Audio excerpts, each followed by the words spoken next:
Have you tried different birth control methods and what worked for you and what messed up your balance? So, I was on the pill before, but then I didn't like the side effects kasi. So, nagpa-consult ako sa Hati Health and then she recommended getting an implant or an IUD. So, I'm on the IUD now.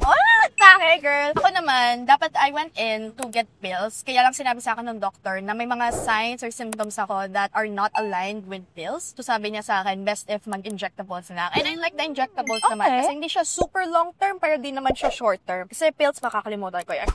Yun nga. Kapag injectables, at least 3 months. Yeah. I like that. Kaya lang, syempre, meron talagang side effect. That's the part na mahirap. Kasi kahit anong birth control, there's like some na limited yung birth control. There's a lot of birth control that I know. Ano? Self-control. But, kailangan niyong tataan that protection is not just about pregnancy, it's also about STDs and STIs. So, do not forget to use rubbers when you're doing the day.